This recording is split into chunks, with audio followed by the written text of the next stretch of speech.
بسم اللہ الرحمن الرحیم لا حول ولا قوة الا باللہ اللہم صلی علی محمد وعلی آل محمد. جیسے میں نے پہلے بھی سیشن کیا تھا علی بھائی کے ساتھ انجینئر محمد علی مرزا اسٹوڈنٹس کی عدالت میں، اسی طریقے سے اور ہمیں کوسچنز آتے رہتے ہیں یوٹیوب پہ بھی اور پرسنل میں بھی، اور کچھ اعتراضات لگاتے ہیں، کچھ نئے کوسچن آ جاتے ہیں. تو اسی میں دوبارہ علی بھائی کے پاس آیا، میرے ساتھ حماد بھائی بھی آئے. تو ہم لوگ ایک نئے کوسچن کے ساتھ اور کچھ کاؤنٹر کوسچن کے ساتھ علی بھائی کے پاس حاضر ہوئے ہیں. تو انشاءاللہ اس کا جواب لیتے ہیں انشاءاللہ علی بھائی سے. جزاک اللہ خیر علی بھائی، آپ نے ہمیں ٹائم دیا. جزاکم اللہ خیرہ. لا حول ولا قوة الا باللہ. اللہم صلی علی محمد وعلی آل محمد. جی شروع کریں اللہ کا نام لے کے.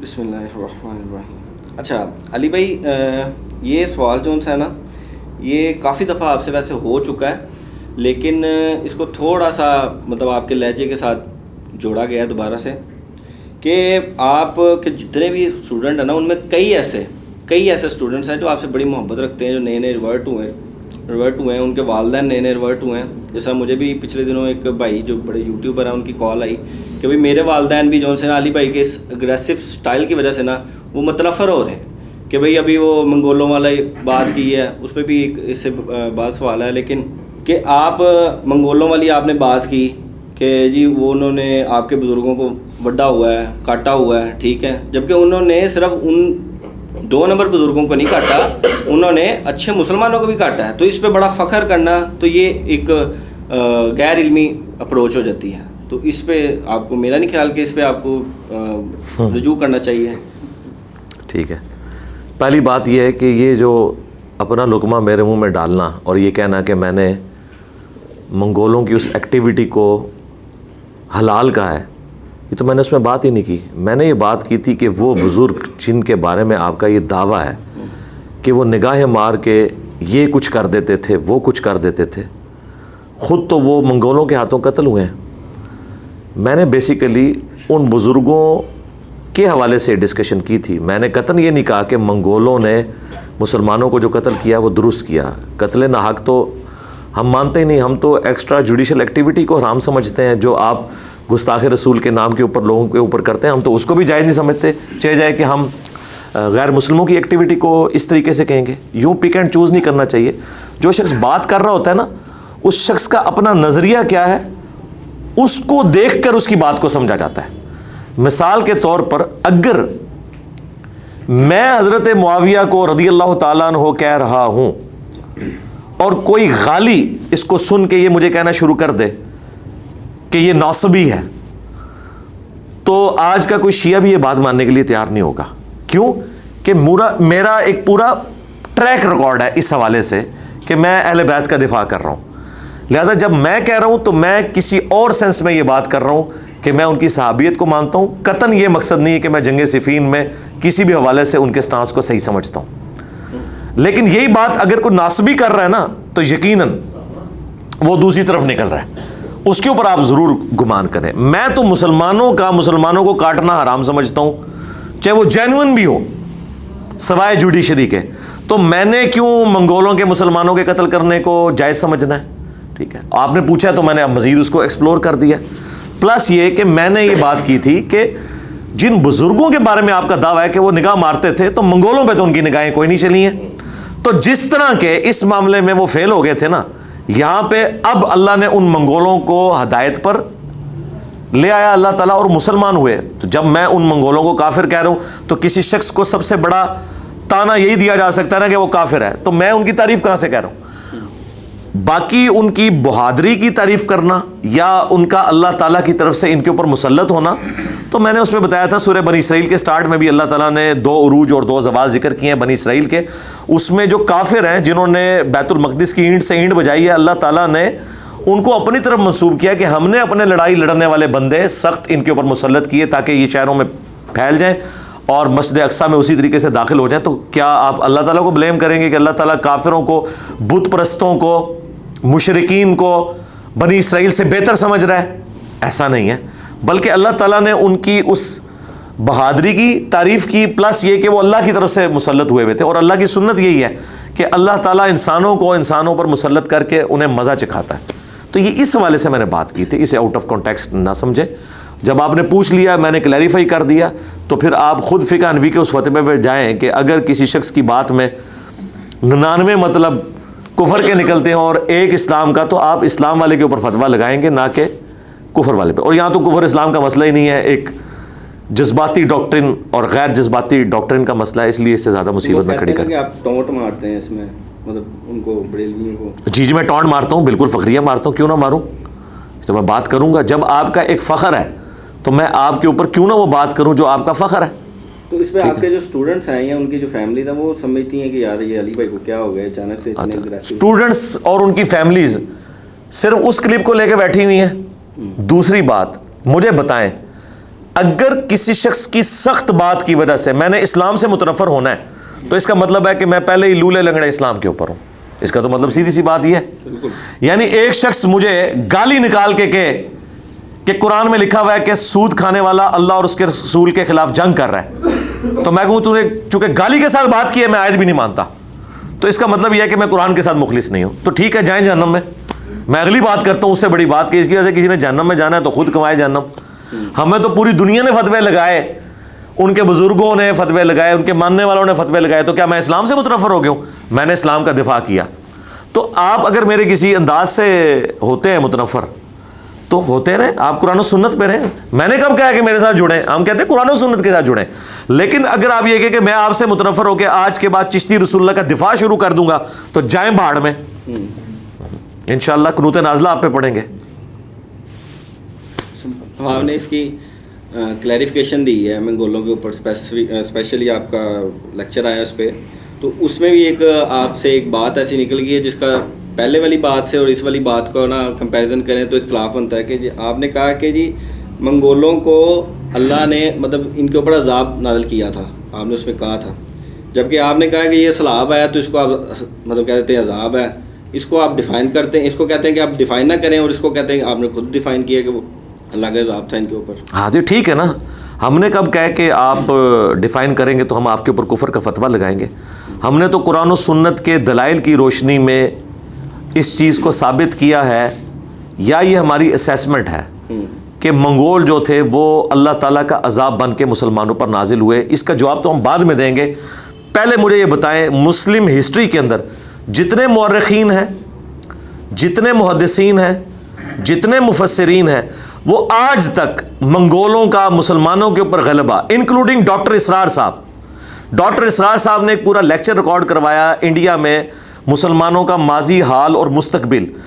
اس میں انہوں نے کلیئر کٹ یہ بات کہی کہ جس طریقے سے بنی اسرائیل پر 2 عذاب کے کوڑے پڑے تھے, ایک مشرق کی جانب سے نیبوکڈ نظر آیا تھا اور مغرب میں ٹائٹس آیا تھا, مسلمانوں پہ بھی پہلا کوڑا مشرق سے تاتاریوں کی شکل میں پڑا اور مغرب سے جو ہے برٹش امپائر کی شکل میں اور کولونین پاورز کی شکل میں.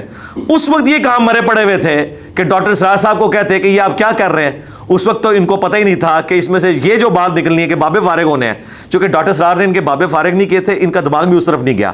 تو یہ ویڈیوز ان کی ریکارڈڈ ہیں. جو ڈاکٹر اسرار کے اوپر فتویٰ اور جو پرانے لوگ لکھتے آئے ان کے اوپر فتویٰ لگانا ہے وہ میرے اوپر لگائیں. اور اگر آپ صرف سنگل آؤٹ مجھے کریں گے تو سرکار پھر یہ تو زیادتی والی بات ہے. یہ میں نے کہا تھا کہ دنیا میں جو کوئی تکلیف آتی ہے آپ اس کے بارے میں یہ وثوق سے نہیں کہہ سکتے کہ یہ اللہ کا عذاب ہے یا اللہ تعالیٰ کی طرف سے آزمائش ہے. اور پریفریبل یہی ہے کہ چونکہ وحی کی تائید حاصل نہیں ہے, ہم سے غلطی بھی ہو سکتی ہے, ہم یہی کہیں کہ یہ جو کچھ ہے یہ آزمائش ہے. میں کہتا ہوں کہ اگر آپ اس بات کے اوپر راضی ہیں نا تو میں 1 کروڑ دفعہ رجوع کرتا ہوں کہ وہ اللہ کی طرف سے عذاب نہیں, آزمائش تھی. لیکن اب آپ کو ماننا پڑے گا کہ بابے فیل کر دیے منگولوں نے. ہاں یہ سبجیکٹڈ ٹو ہے. جب تک اپنے بابوں کا فیل ہونا نہیں آپ مانتے نا تو ہمیں آپ کیا بھاشن دیں گے. آپ تو کھڑے ہی 2 نمبری کے اوپر ہیں. آپ کا مقدمہ تو پھر بھی ختم ہو گیا. وہ آزمائش تھی یا وہ عذاب تھا, بابے وڈے گئے. بابے نہیں بچے جو ایک ہی اشاروں سے چاہیں تو دنیا بدل دیں, وہ وڈے گئے. بابے تو پھر بھی نہیں بچ رہے. اینڈ رزلٹ یہ ہے کہ تسی کھو کھاتے پہ ہی رہو گے. میرے رجوع کرنے سے آپ کو کوئی فرق نہیں پڑے گا. تو یہ میری اسیسمنٹ تھی, جس طرح کے باقی لوگوں کی اسیسمنٹ تھی, یہ میرا رائٹ ہے. تو میں یہ رجوع کر بھی لوں تب بھی فرق کو نہیں پڑنا. ਫਰੀਦ ਉਦੀਨ ਅਤਾਰ ਨੇ ਜ਼ਿੰਦਾ ਕੋਈ ਨਹੀਂ ਹੋਣਾ ਜਿਨ੍ਹਾਂ ਨੂੰ ਮੰਗੋਲਾਂ ਨੇ